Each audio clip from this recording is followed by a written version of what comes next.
ചടുലമായ നൃത്ത ചൂടുകൾ കൊണ്ട് സിനിമാ പ്രേമികളെ ഏറെ വിസ്മയിപ്പിച്ച നടനാണ് പ്രഭുദേവ. കുറച്ചു കാലങ്ങളായി ഒരു വമ്പൻ മടങ്ങിവരവിന് താരം ശ്രമിക്കുന്നുമുണ്ട്.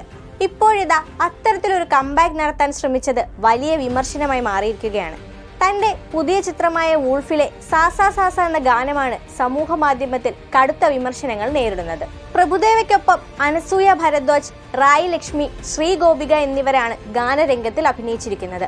ഗാനത്തിന്റെ അവസാന ഭാഗത്ത് നടി നായകന്റെ കാൽവിരലിൽ കടിക്കുന്ന രംഗമാണ് ഇപ്പോൾ സോഷ്യൽ മീഡിയയ്ക്ക് ഉൾക്കൊള്ളാൻ സാധിക്കാഞ്ഞത്.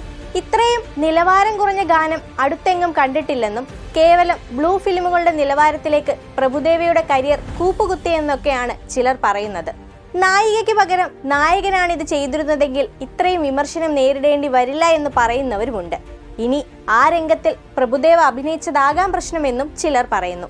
അശ്ലീല ചിത്രങ്ങളുടെ നിലവാരത്തിലാണ് ഗാനം ചിത്രീകരിച്ചിരിക്കുന്നതെന്നും മാർക്കറ്റില്ലെന്നു കരുതി ഇത്ര നിലവാരമില്ലാത്ത സീനുകൾ ചെയ്ത് ശ്രദ്ധ പിടിച്ചു പറ്റാമെന്ന് പ്രഭുദേവ ചിന്തിക്കരുതെന്നുമാണ് സോഷ്യൽ മീഡിയ വിദഗ്ധരുടെ ഇപ്പോഴത്തെ നിലപാട്. അതേസമയം വിവാദങ്ങളും വിമർശനങ്ങളുമെല്ലാം ചിത്രത്തിന്റെ പ്രൊമോഷന്റെ ഭാഗമാണെന്നും ചിലർ അഭിപ്രായപ്പെടുന്നുണ്ട്. എന്തായാലും വിമർശനങ്ങളോടൊപ്പം തന്നെ ഗാനത്തിനെ പുകഴ്ത്തുന്നവരും കുറവല്ല. വിനു വെങ്കടേഷാണ് ചിത്രം സംവിധാനം ചെയ്തിരിക്കുന്നത്.